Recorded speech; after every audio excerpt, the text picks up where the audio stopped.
Hey, I'm Chase, and this is Recreational Homestead. So this video is for all you new subscribers to tell you a little bit more about our homestead and what we got going on. So my wife Lydia and I live in Michigan on 5 acres. We have 2 sons, Everett and Asa.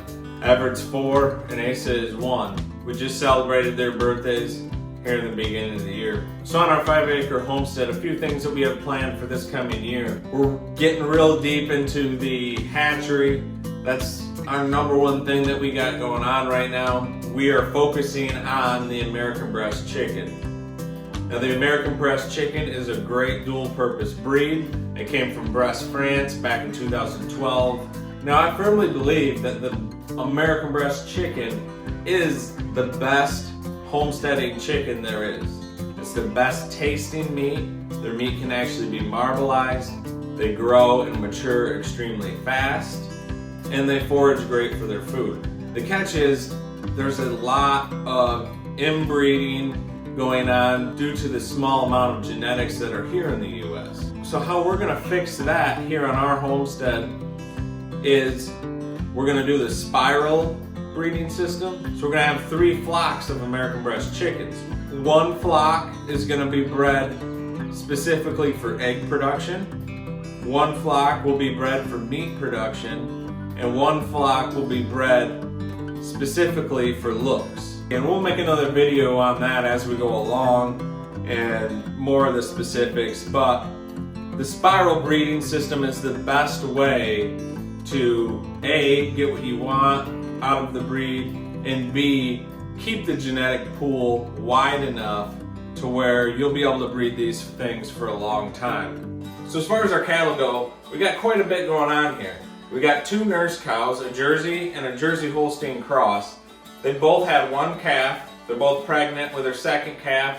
They're due the beginning of summer. And in the past, we've used them mostly as nurse cows, putting other calves from local dairy farms on them to avoid giving those calves milk replacer and raising those calves as grass-fed beef. This year, we plan on backing down a little bit on the amount of calves that we put on them and focus more on starting up a herd share so we can offer raw milk to our local community around us and see how profitable that is and how that goes, and if that's something that we would like to pursue more in the future. As far as the grass-fed beef goes, I've been trying to expand this for a while, but it's really hard to get property around here. Everybody has it rented to bigger dairy farms or bigger crop farms, and they don't want it pastured out to cattle. And I get where they're coming from a little bit. You know, I mean, if I pasture out on cattle, I'm gonna be there every day. Whereas if they rent it out to somebody for crops, they're coming in to plant it, they come in to spray it, they come in to harvest it. It's, you know, they're not there that much. But with me, I would have to be there every day, so I get where they're coming from on that. So finally my dad's letting me rent 10 acres from him, and we're gonna be able to plant that this spring and get a permanent fence around it and hopefully be grazing it by the end of this summer and really get that grass-fed beef operation up and going. We're not looking to get a bunch of cattle going, but right now I got 8 feeder steers, which is plenty to be putting out there on that 10 acres. And we'll see how much it can support and how profitable it is and whether we want to try to expand from there or not. But our main focus this year with the cows is definitely going to be starting up that herd share and seeing how that goes for us, and getting that piece of property and getting it switched over to pasture land and getting in a routine there. Now, as far as our dairy sheep, we ended up selling a bunch of those. We got 2 dairy ewes left. They are bred. They're going to be due in the spring. We're still going to expand on that a little bit, but really we kind of put a pause on that because it's a product that is very hard to sell. A lot of people, you say, well, this milk came from sheep or this butter came from sheep. They're immediately put off by it and a lot of times don't even want to try it. So to me, I love the dairy sheep, but it's not something that is really profitable at this point and something that we want to pursue a whole lot of at this point. Right now, we're just trying to get through the winter. We're really excited about the spring. The winter is not my favorite time of the year. I don't go snowmobiling. I don't do any of the winter activities.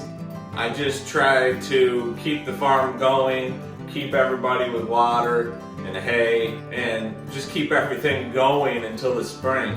A lot of people say, well, the wintertime is great because it forces you to rest, but to me it's way more work, and it's work that I don't want to be doing. Moving snow, chipping ice out of stock tanks, you know, I mean, none of this is fun stuff. I don't know who is resting in the winter. I guess if you got a big enough barn to put these things in or something, but it is not much rest. I would much rather be moving one wire a day to get my cattle on different grass than going through all this. So there you go, that's a little snippet on our homestead, what we're about, what we're going to be bringing you in 2022, and we'll expand on more of this as the spring approaches, and hopefully really bring you guys with us so you can see what works and what doesn't work, and just follow our family along as we try to grow as much healthy food for us, but also come up with a way to make a decent living on a homestead. Don't forget to hit that subscribe button. Is that a great idea?